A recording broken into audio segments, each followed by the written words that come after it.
LaQuette. It's so exciting to have you back here on the show and to celebrate Christmas too. Welcome. Thank you. Thank you for having me. I'm so happy to be back here and hang out a bit with you. I absolutely loved Secret Heir for Christmas. Look at this gorgeous cover. If you're on the video feed, you can see this gorgeous cover that we've got here for this book.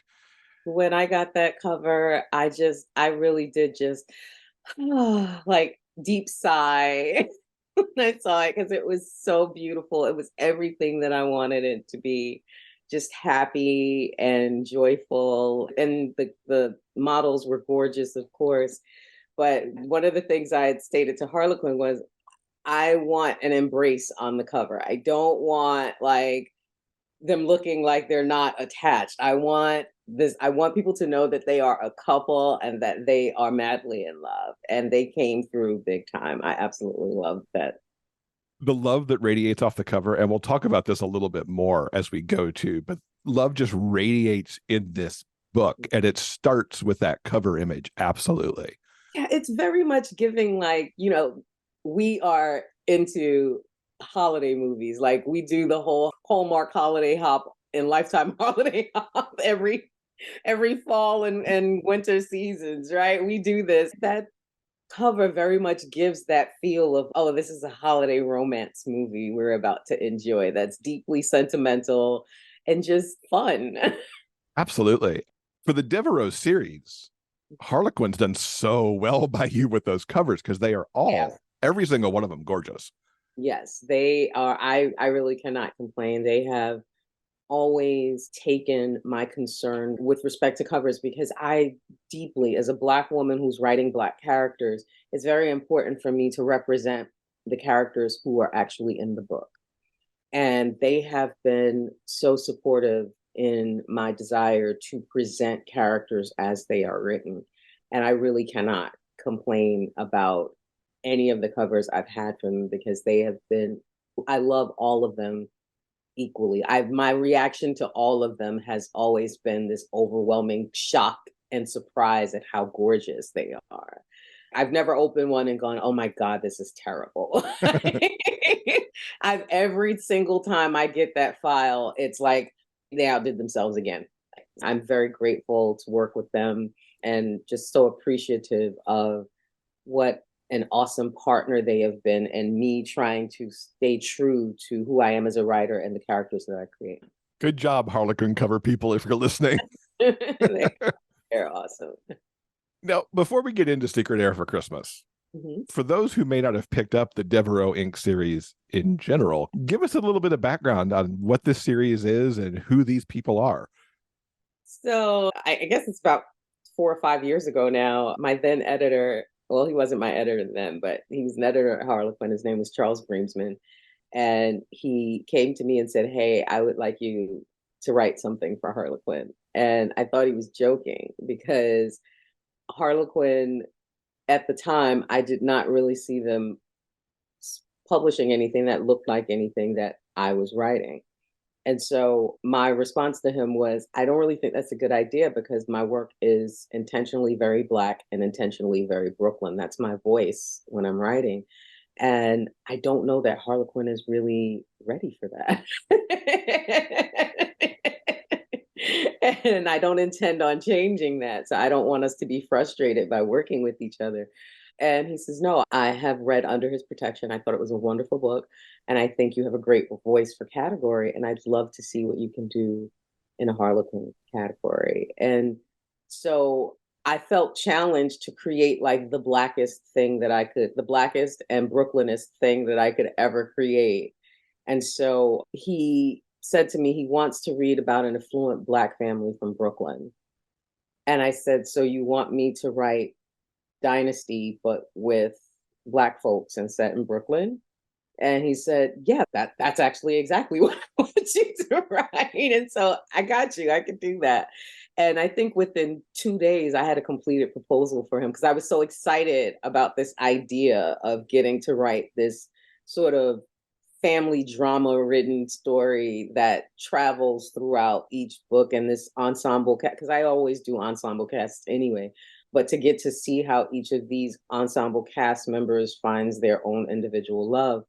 And I came up with this family called the Devereuxs, which is a nod to Diane Carroll's character, Dominique Devereux, from the original Dynasty series of the 1980s primetime soap opera. And she was the first Black person cast on Dynasty, I think, if I'm not mistaken. And so I felt like I had to sort of pay homage to her. And so I created this Devereux family that was a very wealthy family in Brooklyn. But even though they were very wealthy, they were very broken apart. They were not, the patriarch of the family is dying. And he has been separated, estranged from his only son for over 30 years. And his son is still very angry about all of the things that caused the rift between them. And he sort of passes that anger on to his daughter and the patriarch Ace's granddaughter, Trey.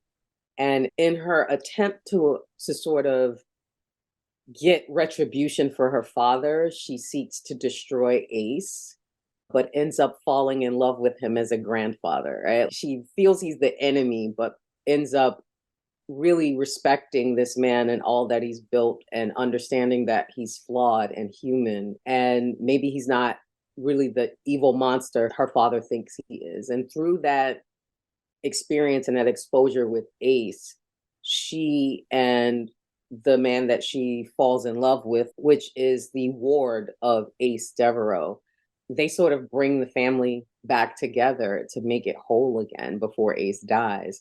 And each book that follows is really just more time that we get to spend seeing the family through love and through the impending loss of this man that they've all loved and who supported all of them, finding love through that really difficult time, but also learning the value of appreciating your family and familial bonds. There's so much we're going to talk about within what you just said as we keep going. It's interesting, the connection to Dynasty, because from late last year into this year, Will and I took a trip backwards in time and started watching Falcon Crest, which was, oh my God, I gotta get that. Available on Amazon Prime Video. Oh my God. I own all of the seasons of Dynasty, but I didn't know Falcon Crest was there. I'll definitely. It is there for your streaming pleasure. We watched all 9 seasons. Oh my God, oh my God, oh my God. And I'd never watched it. That was kind of the show he watched. Mm-hmm. I had watched Dynasty starting somewhere in season 5 when Michael Pred showed up as the Prince of Moldavia, because I kind of had a thing for him from when he was doing Robin Hood on Showtime. I remember that. So I started watching that, and then Emma Sam showed up because I was a big fan of hers from General Hospital. Yeah. So I watched that, and I watched the Colbys, and I didn't get to the end of Dynasty because I don't even remember why, but we've just started rewatching Dynasty recently as well. We're in the middle of season 4 right now. And as I started reading this, I'm like, I could see why LaQuette says that this is Dynasty, because you can see the fingerprints all over it. I was wondering about Devereux connecting to Dominique. Yeah. Is Stephan connected to Stephen? Yeah. So when I initially sold this series to Harlequin, it was a 3-book series, and it was only supposed to focus on these 3 cousins, the 3 women cousins, who are Trey, Amara, and Lyric. And I knew that there were other cousins, Stephan being one of them. But at the time, Harlequin had not yet published male-male romances within their category line. And so my editor, Charles, was not sure we were going to be able to get them to agree to that. And I kept saying to him, hey, you said you wanted Dynasty, right? Well, if the Carringtons had Stephen, the Devereuxs need Stephan. And I said, and we need to bring, Stephen's story was so tragic on Dynasty, where we never really got to see him have a happy, healthy relationship as a gay man. He was pushed into being very heteronormative, which caused all of that drama with Sammy Joe and all of that. And all that could have been avoided. And his father really treated him terribly. Like, Blake Carrington was horrible. It really bothered me that Stephen never really had his happily ever after. And then we don't really get to see him living in his truth until that Dynasty reunion that happened some years later, but never in the original show. In the original show, Blake kills one of his partners. And under the auspice of I'm protecting my son, like you're defiling my son and I'm protecting him. And I just wanted, in my version of Dynasty, that Stephen would have his happily ever after. And not only would he have his happily ever after, but he would have a loving and supportive patriarch that would encourage him to seek love and encourage him. I mean, the issue of his sexuality is not an issue in the book. He is who he is, and that is enough for the family. But the fact that his patriarch is telling him, you need love. You can't just carry all of the burdens of the family and not have someone to be your soft cushion to protect you from all that you're going to have to bear as you carry this name. You need that. And I wanted that for Stephen. And so that's why it was very important to me that Stephan get his book. And after the first 3 books did so well, Harlequin came back and said, hey, do you want to write another book for the series or another couple of books for the series? And I was like, sure, great. But if we're going to do this, I need for Stephen to have his book, which means Stephan gets his story. And they agreed. And I was very fortunate. By the time I actually started writing it, Charles had left, but I was still very fortunate to work with John Jacobson, who is phenomenal. And they really helped me find my voice in this story, because this was a first for the Desire line for Harlequin. It was a first male. It was my first like holiday story. I wasn't really sure how all of that was going to mix together, but John, they were wonderful. They really just like, girl, you got this. You can do this, and you can be who you are as a writer in this story, and you don't have to worry about anything. Just do you. And just having that sort of support from them and that sort of space to be free as a writer, it was why I feel I was able to do any sort of justice to Stephan's story. As you said that, I was realizing too that the other male Harlequins that have been out there have been, I believe, all in special edition and not in Desires. So there's also been one in Romantic Suspense too. I haven't read that one yet, but there's been one in Romantic Suspense, but none of them were in Desire. This is the first one in Desire. And so I didn't necessarily have performance anxiety, but I cared very much how it was perceived. I cared very much the kind of story I was going to tell. And I cared very much that I wasn't going to make a mess of this. I needed for Stephan and Carter to have a happy story that had nothing to do with struggling because of their identity. I never wanted that to be part of anything in the construction of the story. And creating this story it's a very heartwarming story. It's heartbreaking too, because they're losing this man that has been so supportive to them and trying to navigate impending grief while also trying to figure out how to fall in love, right? And they're really in a difficult position. But I always wanted them to feel like they had family to protect them, to fall back on, to connect with. And so that's why writing the Devereux is so important to me, because I wanted to be able to show that sort of family unity that sometimes we don't always get the opportunity to see when we're looking at mainstream stories that are featuring Black families.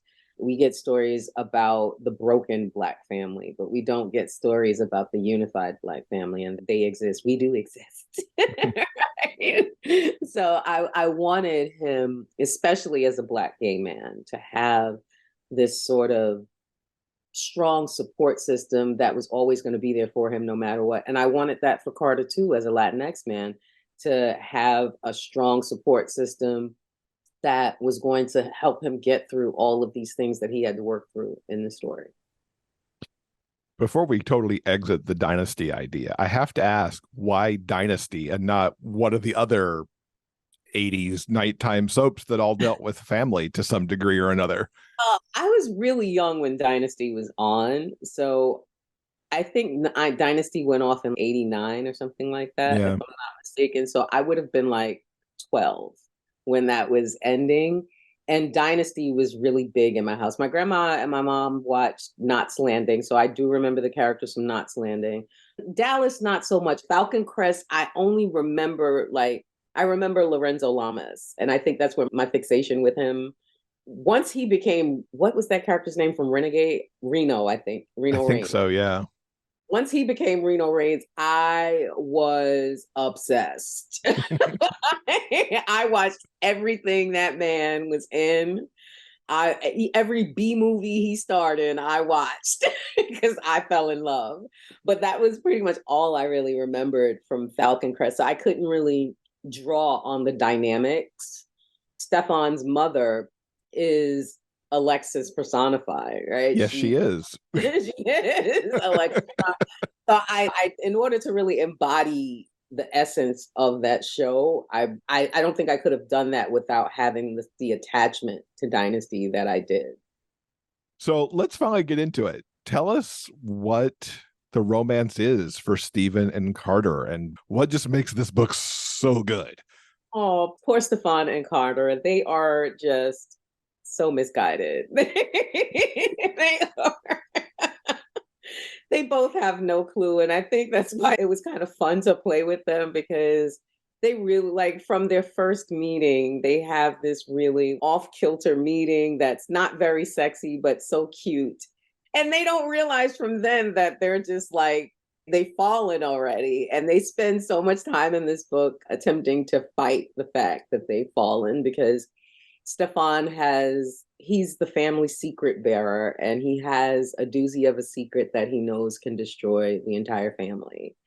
And having to hold that secret has eroded his soul, so to speak. It's kept him exiled from his family for fear of revealing that secret and destroying the family. And he only comes home when he recognizes that his patriarch mentor and great uncle Ace is dying and he needs to come home. But even while he's home, he's not comfortable, not because his family doesn't try to make him comfortable, but because he knows he's bearing the secret that if any of them knew, they might not be as caring and loving to him. So he has learned to keep people at arm's length, because the one time he trusted someone, he was blackmailed to keep the information quiet. And so he has just been living for the last 2 years in emotional misery because he can't be with the people he loves because he doesn't want to hurt the people that he loves. And Carter is another misguided one, because Carter is a widower who, the love of his life, she was everything. He was an actor in Hollywood, had an amazing career, and he loses his wife in sort of a Princess Di sort of situation with paparazzi.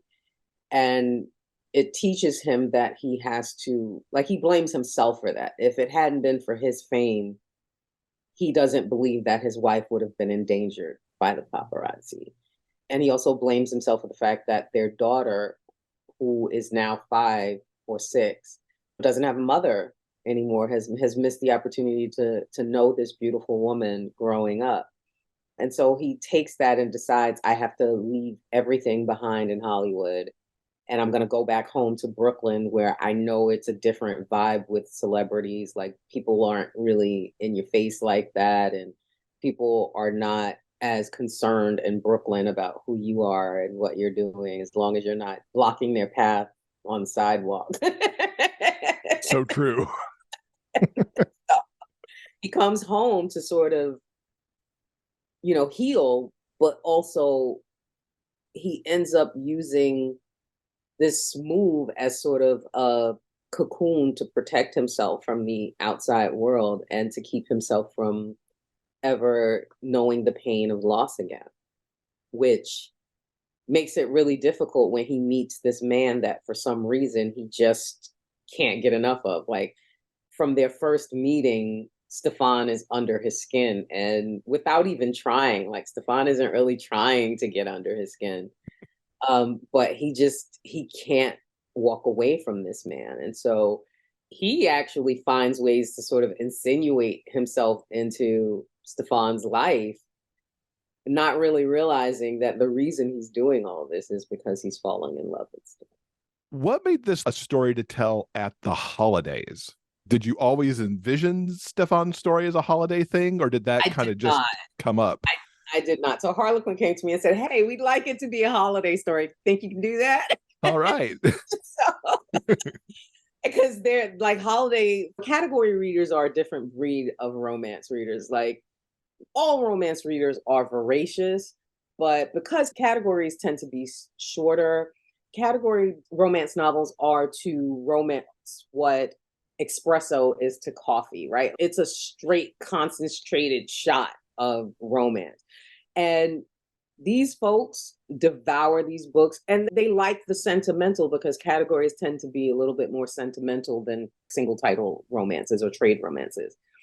And category readers love that. And what is more sentimental than a holiday romance? That is their catnip. And when I say there, I include myself in that. Oh, me too, right there. I am a holiday romance reader. Again, we love our holiday Hallmark movies and Lifetime movies. So it's just something that as a category reader, you are excited about every year.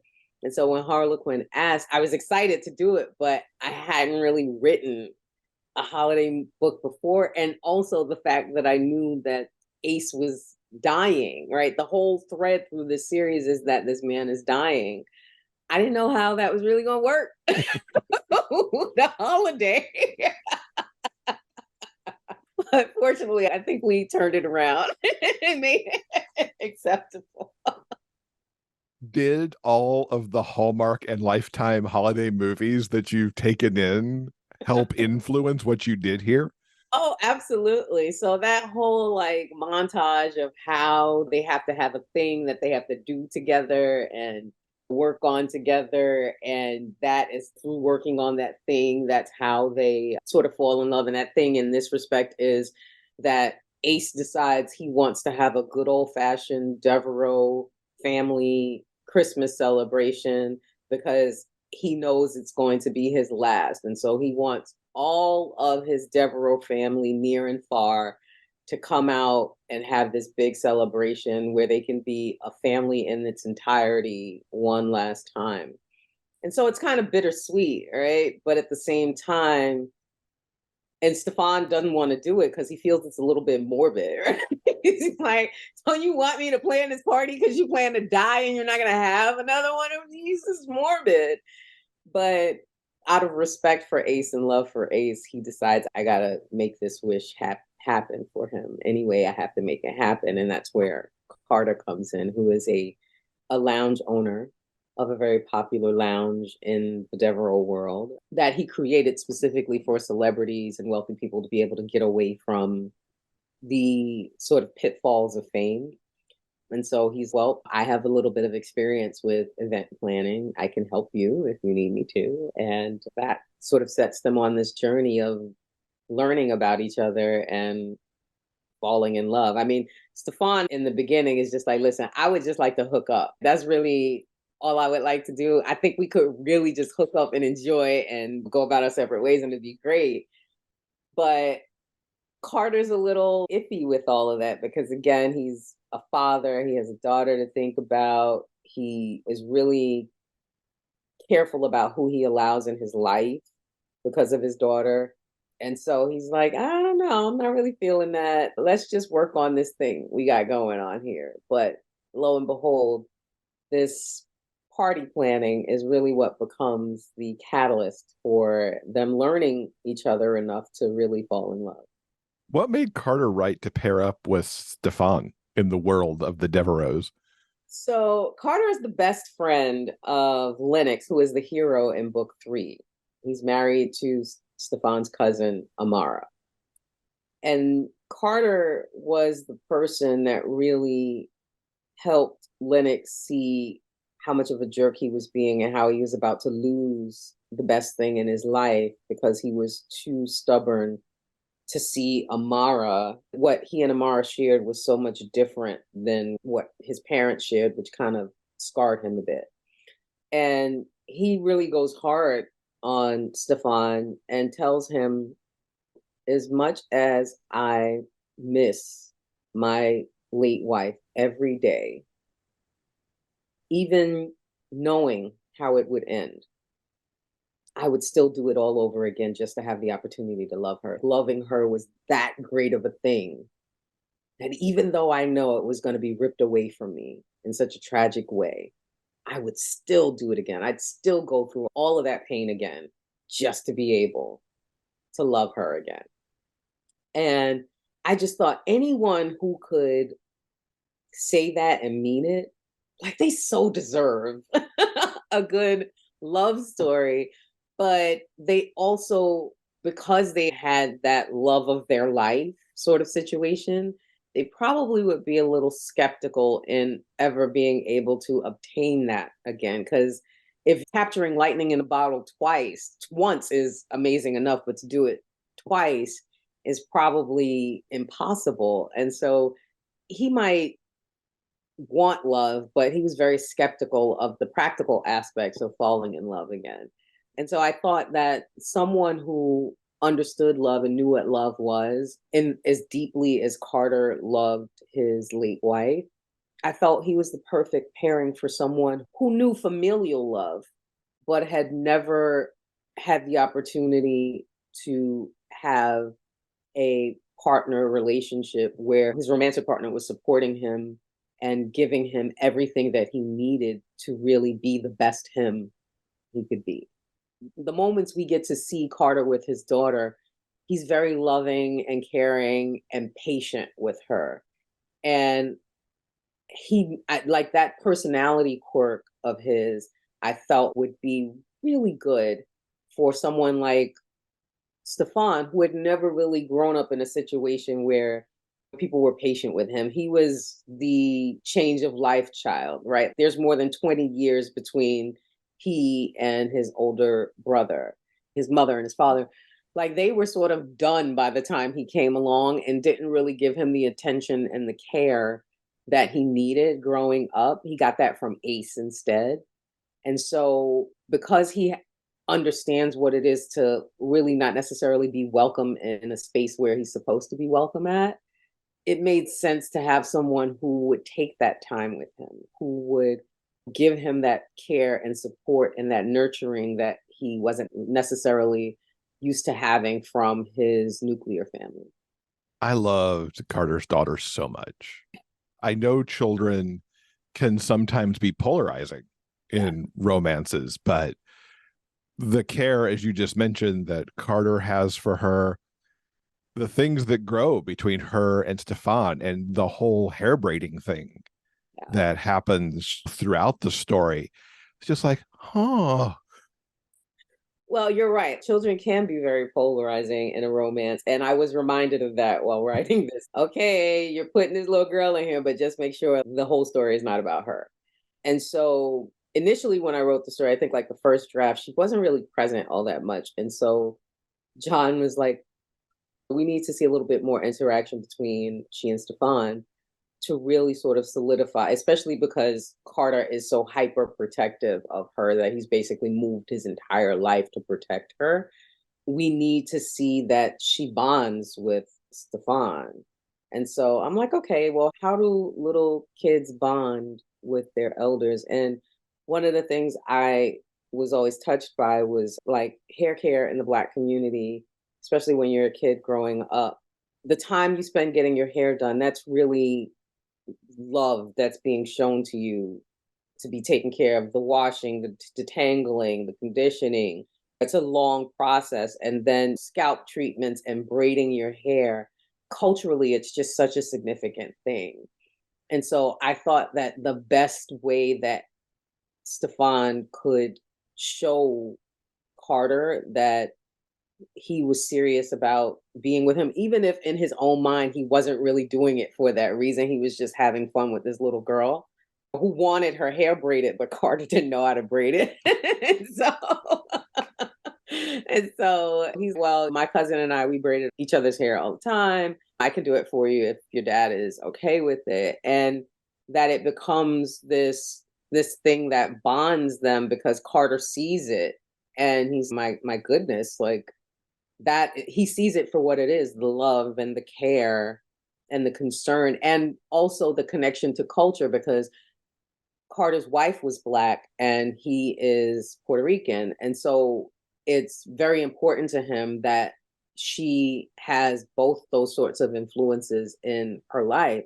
So his late wife's mother lives with them to do that, like to be able to help keep that cultural significance alive from his wife's side of the family. And having Stephan come in and sort of pick up right where her grandmother had left off. I think the grandmother is like visiting or something or another at that time. And so to pick up and still be able to give her that loving cultural experience, it's something that's really touching to Carter. And we see it later on at the end of the book when they're all like going through their heavy emotions. It's sort of a way in which she uses to sort of help Stephan move past his grief. And I just thought it would be it was the most sincere act I felt like I could put on the page that would feel natural and not sort of constructed, you know, and how kids and adults really like how they really work, especially when you're talking about an adult that's not a part of the family, that's sort of coming into the situation.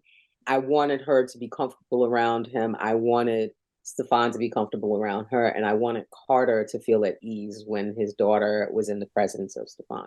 And that was one of the only ways I could think of that I thought would make it work. Yeah, it's just so beautiful. The relationship with the three of them. I can only imagine what it's like years down the road for them as well.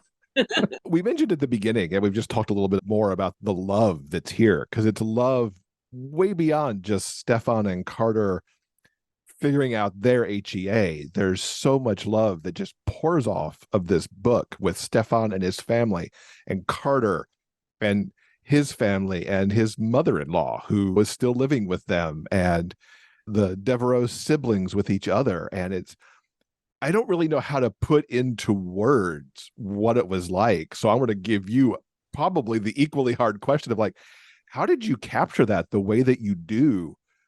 I think that was really my experience growing up. The thing is, culturally, and this is actually something that I'm discussing right now in my PhD courses, where because of slavery, Black people were ripped away from their cultural practices in Africa and sort of forced into a situation, an enslavement, where they could not build families like the Western nuclear family. They could not have the mother, father, and children in one space because they were treated as commodities and could be sold off at any time or killed, or just having someone who was close to you or part of that connection, that familial connection, ripped away. And so it became this sort of community of care situation where everyone was your mama, everyone was your father, everyone was your grandma and your auntie. And culturally, I have a lot of aunties that are not related to me, but they are still my aunties. And so there's this thing where like my sister's kids are not my nieces and nephews, they are my kids, right? My best friend's kids, they're my nieces and nephews, right? You grab family wherever you can and bring them together. And so the Devereux are very much like that. They are this very wealthy family, but they've not always been an intact family. And Trey's coming back in the first book and is the first step in sort of bringing all of those pieces of the family together. These cousins, although three of them are related by blood, one of them is related through her marriage to Stephan's late brother.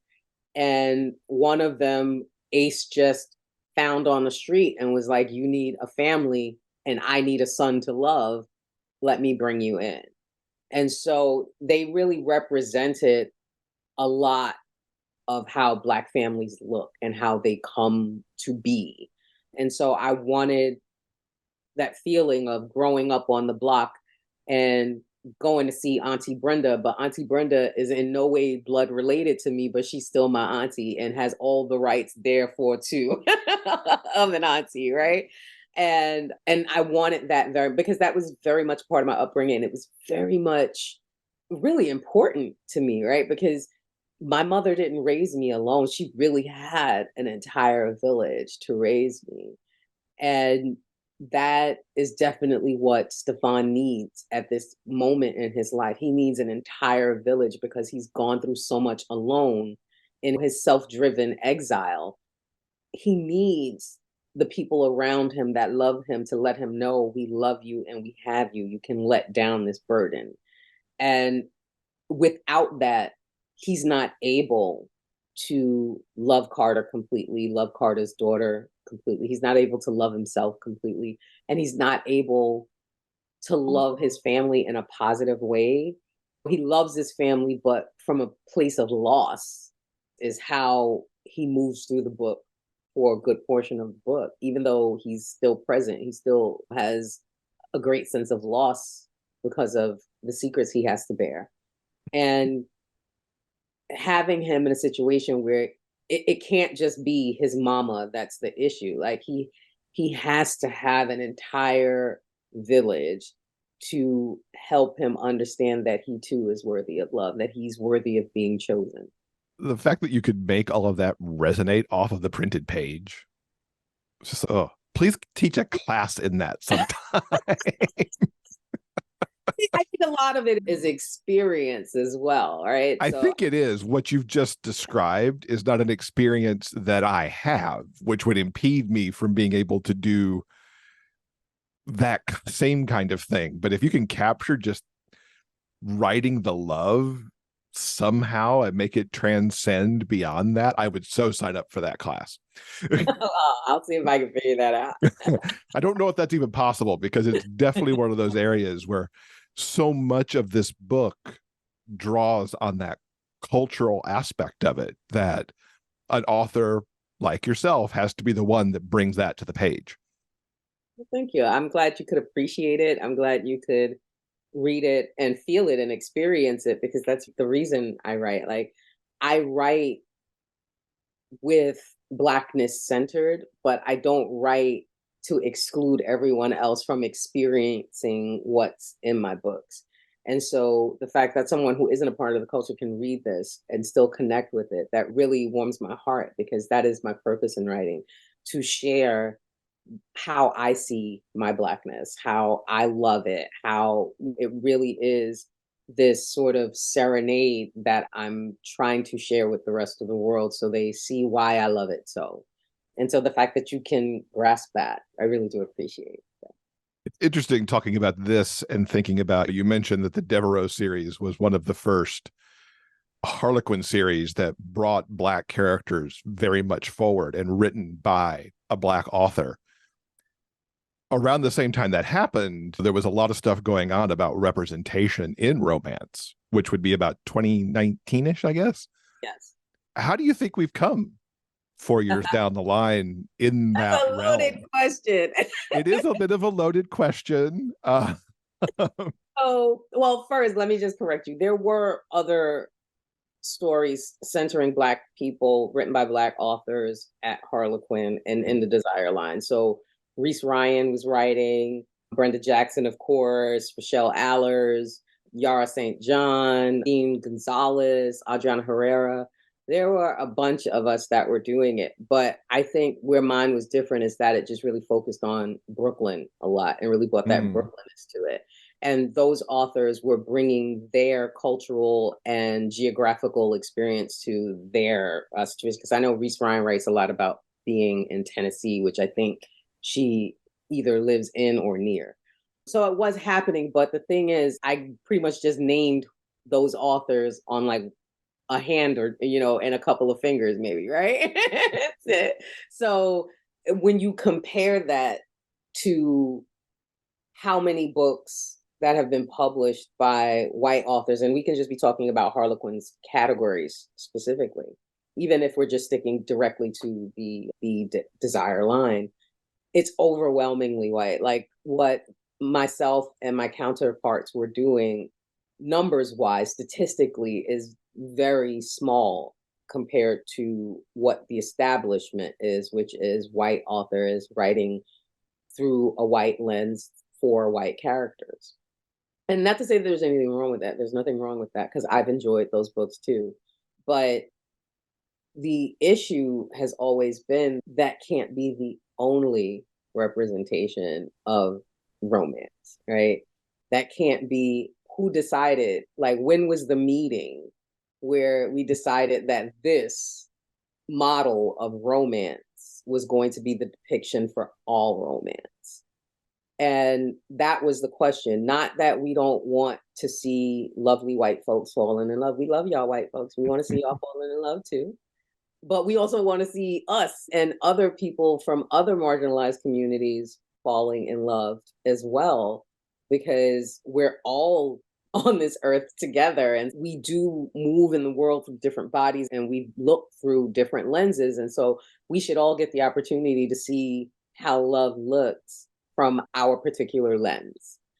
I think around 2019, as you said, these conversations started to pop up around marginalized communities, Black and POC communities, as well as the LGBTQ plus community, the disabled community, like people who were normally shoved to the margins. We wanted to see ourselves too. And I will say that working with Harlequin, I have always, from day one, they have always worked tirelessly to really help me represent my characters as I see fit. I have never felt in any way pressured to whitewash my characters or tone my Blackness down in my books. And that has been one of the reasons why I have been so fortunate to work with them. I've had the same experience with St. Martin's Press with my romantic comedies. I've never felt pressured to whitewash my characters or make them less Black or make Black culture less significant in my books as well. And the same with my covers. With St. Martin's Press, they have been so supportive in making sure that I have covers that represent the characters that I've created. Unfortunately, that is not always the case, and that is still not the norm in romance. So while we have definitely made some strides, and I will not dismiss the strides, the steps that we have taken to become a more diverse community, a more diverse genre, there's still a lot of work to be done because the beautiful white heterosexual able-bodied couple is still the mascot for romance, right? That's who we see when we think about romance. We don't necessarily see those of us who are from marginalized communities as the representation of that. Like, we are the sort of offshoot, the branch of that, but we're not the main focus at all.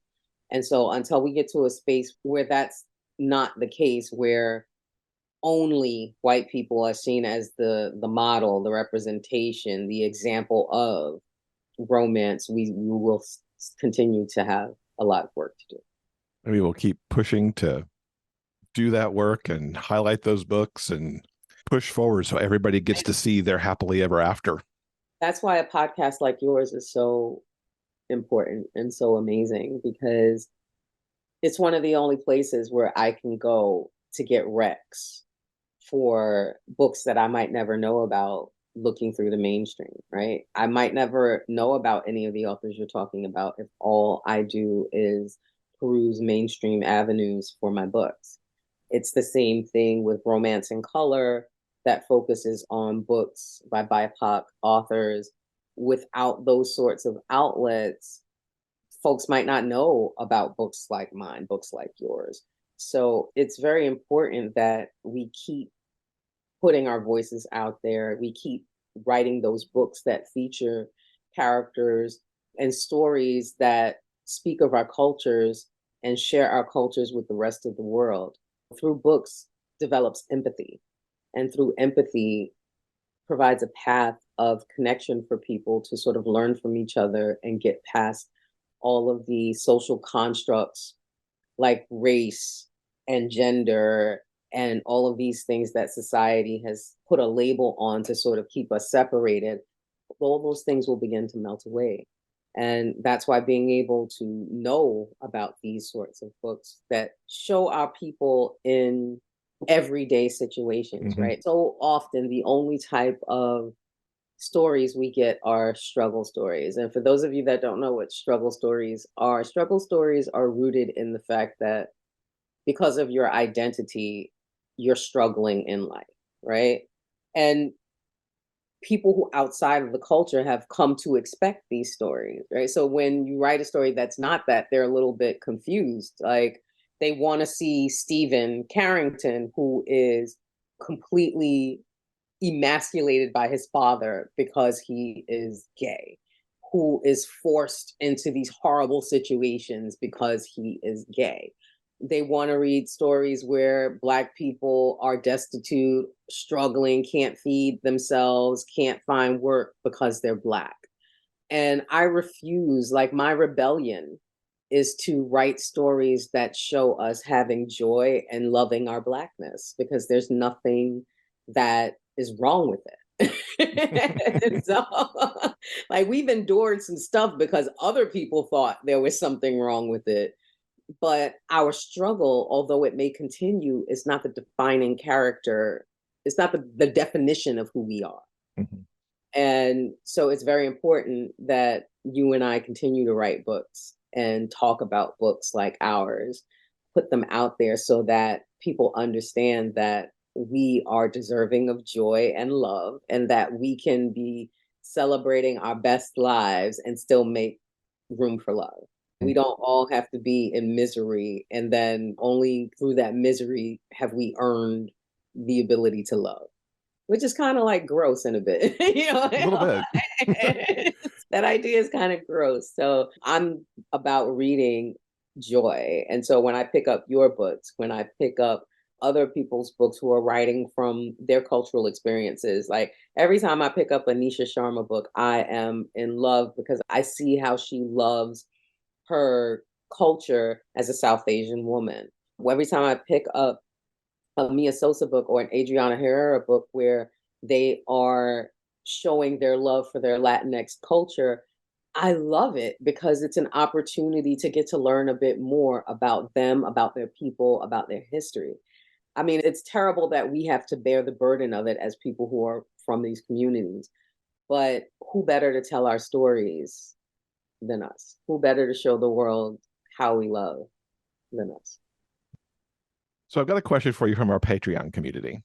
Tessa asks, I've read several of your MF books. She says that Lies You Tell is her favorite. And of course, read under his protection. Do you approach your MM books differently from your MF books?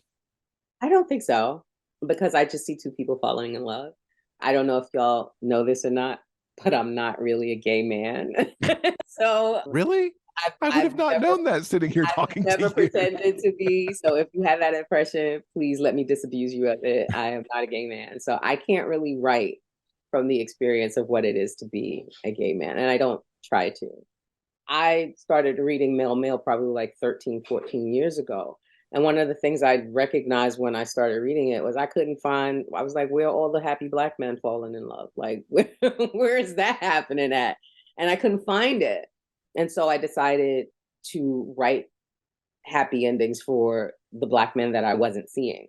The way I approach it is not to write gay men. I'm writing people.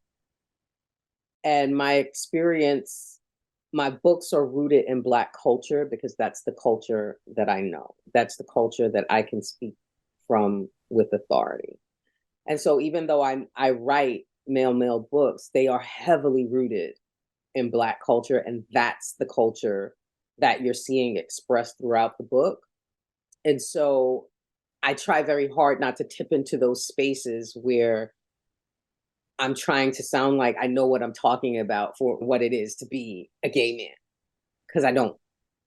And my marginalization as a Black woman, while it might give me empathy and a little bit understanding of what it is to be marginalized, I don't know what it is to be marginalized in that particular way.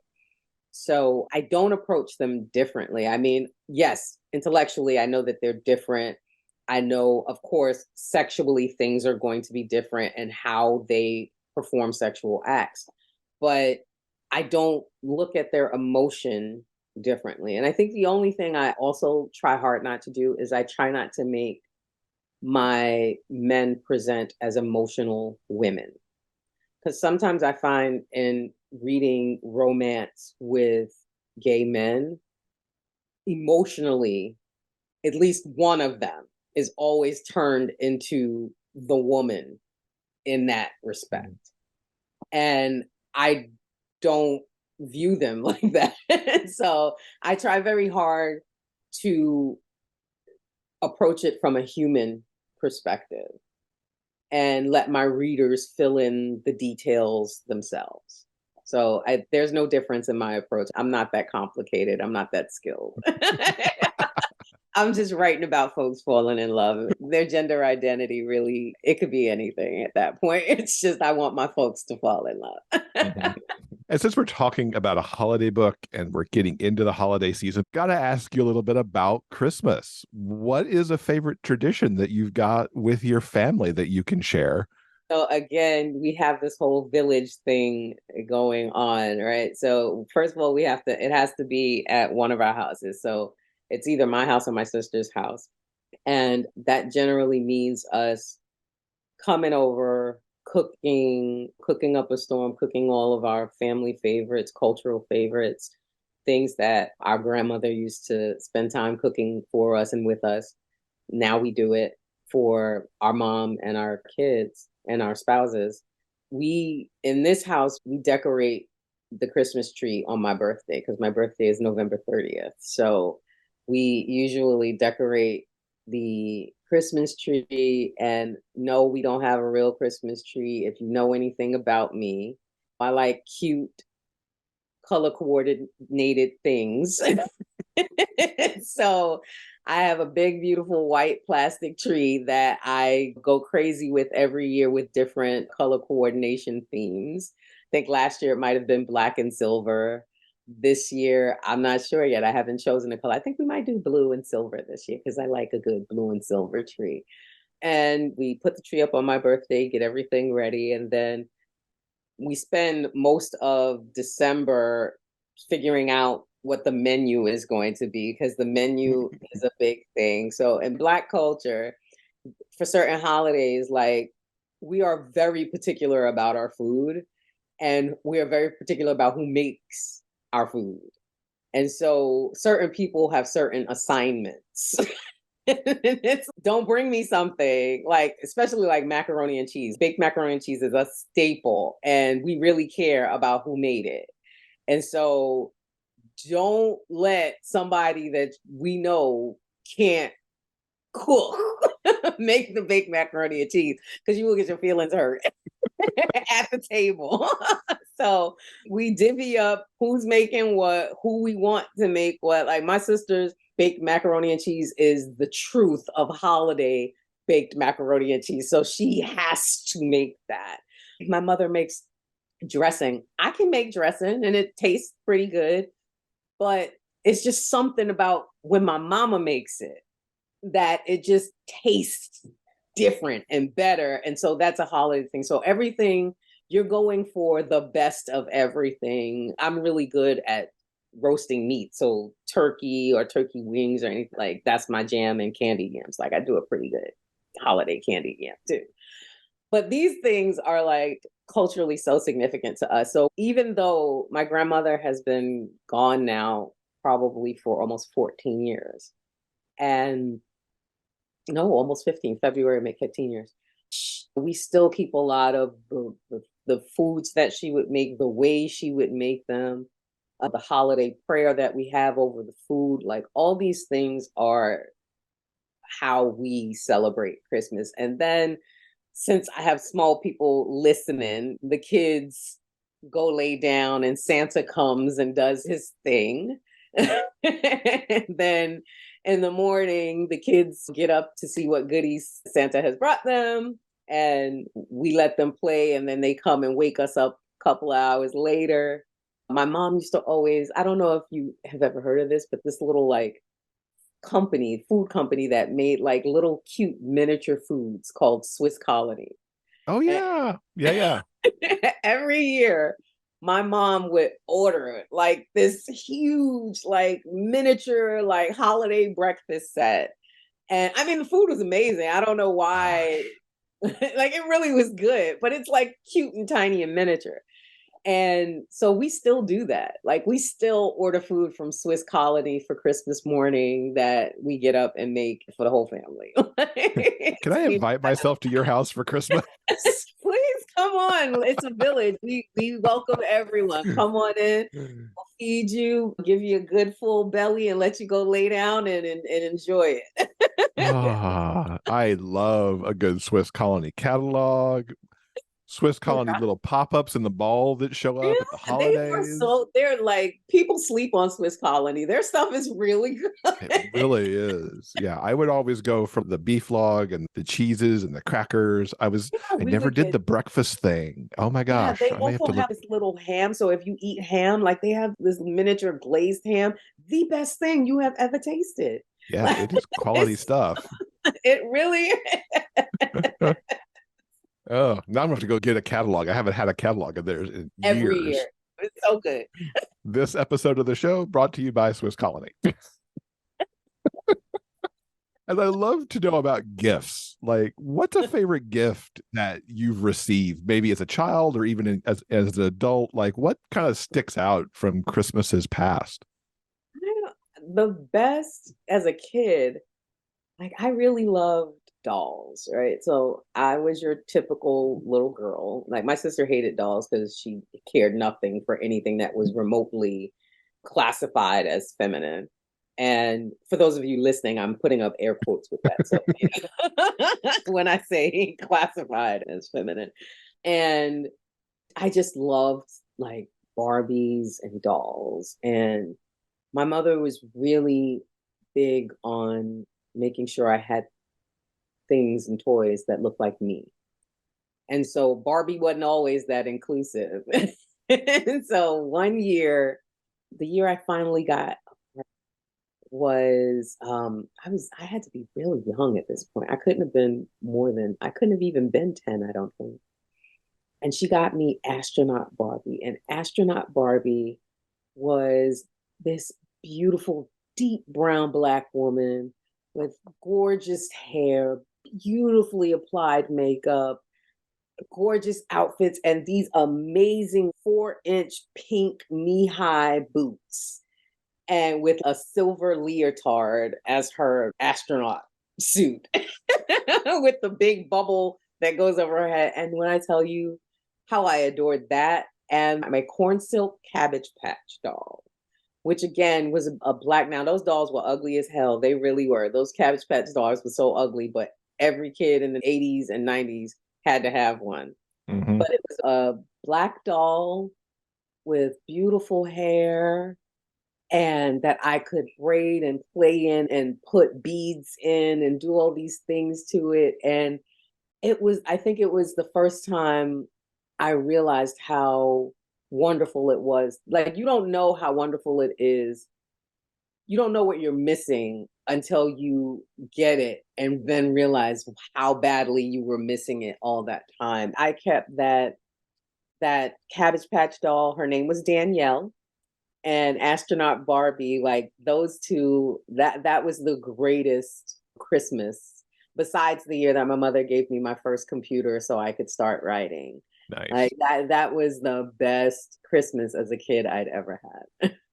So we love to get recommendations here. What are you watching or reading that our listeners should be checking out? I'm currently watching, I think it's called Big Love. I don't know. It was based on these children's book called Heir, which was about a young Black girl whose mother is in the hospital with cancer. And so her father teaches her to love her hair. He learns to do her hair and teaches her to love her hair. And so they've created a series on HBO Max based on that. And it is the most entertaining thing that you could ever watch. I absolutely love it. Books wise, anything Naima Simone writes, I'm here for it. So she has this rock band series, and the third book just came out. It's on my Kindle. I'm about to hop into that because, again, Naima is my catnip. If you're looking for holiday books, Adriana Herrera has several holiday romances. You will not be disappointed. No, you will not. That woman will write you a sexy holiday romance. She is not playing with you. She is not for the games. If you want a holiday romance, sexy holiday romance, Adriana has got it for you. So please go look her up. What can you tease us about what's coming up next? And the big question for me is, when do we get more queer romance from you too? I was really happy to be able to get this opportunity to write Stephan and Carter's story.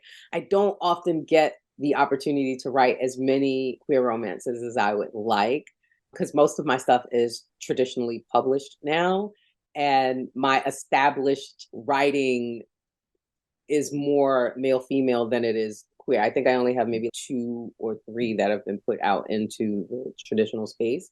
But I definitely want to work on more stories. I want to do like a small town rom-com with queer characters that are like based in some teeny tiny little small town in the mountains, like where I live now. That's really, I would love to be able to do that. Please do that. If anyone's out there listening, any publishers, holler at your girl. You got to do all of the Brooklynness, and now you can do all the Poconos-ness. Yeah, I really want to see like those. One of the reasons that, I mean, every time Will posts about, what is his name, Luke McFarlane or something, is that his name? Yeah. Like, I'm all over it because Will has all the goods on wherever this man's movies are, and I love to see him. Whenever I see Will put something up, I'm like, yep, he definitely has my number. No, there's not enough diversity in Hallmark. There's nowhere near enough diversity in Hallmark movies, just like there's nowhere near enough diversity in romance. But I do make it my business to watch them when they're on so that we get more of them. And so when I see that they're putting LGBTQ plus couples in main character spaces, I'm all for it, right? So I'm all over those movies, and I'm already like Googling to see what the lineup is going to be, to see what they're bringing us this year, because I need me another queer romance in a small town somewhere where these two people are falling in love. Like, I need it. So yeah, if I have a desire out there for what I want to, if I'm putting it out into the ether, I'd really love to do a male rom-com. Like I said, small town rom-com somewhere. It would be like some really like backwater dude and a city slicker. It would be so funny. Some publisher out there, get in touch with LaQuette. She's got a book for you. Exactly. If you want me, holla at your girl. I'm here. But as for what's coming up next, the Devereux have not gone away. I'm actually moving over to Presents, Harlequin Presents, and I'm creating 2 royalty stories based on 2 Devereux cousins who are identical twins from a different branch of the Devereux. Oh, fun. Okay. So we'll get to see a couple of, well, Stephan is definitely going to be in these books. We'll get to see he and Carter and their daughter, and maybe a couple of the other Devereux characters sprinkled in these books. But yeah, it's going to be fun. Fantastic. What is the best way for people to keep up with you so they know when all this new stuff is coming out, and for anywhere you're off doing events and things? So if you go to my website, LaQuette.com, that's spelled LaQuette.com, you can find all of my upcoming events and upcoming books and things like that. And if you sign up for my newsletter, I am a really sparse newsletter person, so I probably only send it out maybe 4 times a year, maybe a little bit more if I have a couple of releases. So your inbox won't be flooded from me if you sign up. You'll probably be like, why don't I ever hear from this chick? Because I'm really like, I can't do more than 4 times a year. That's just how I get down. But you can find all of my information on my website and sign up for my newsletter on my website to keep up with me, to figure out. Because social media is hit or miss nowadays, because this PhD program doesn't allow for a lot of that. So if y'all haven't seen me online, that's why. You are one busy person, that is for sure. Oh, LaQuette, thank you so much for coming and talking to us about Christmas and everything else. We'll link up to everything in our show notes and can't wait to see what you put out next. Well, thank you so much for having me. And I'm such a fan of you and Will, so I'm always happy when I get to come and hang out with either.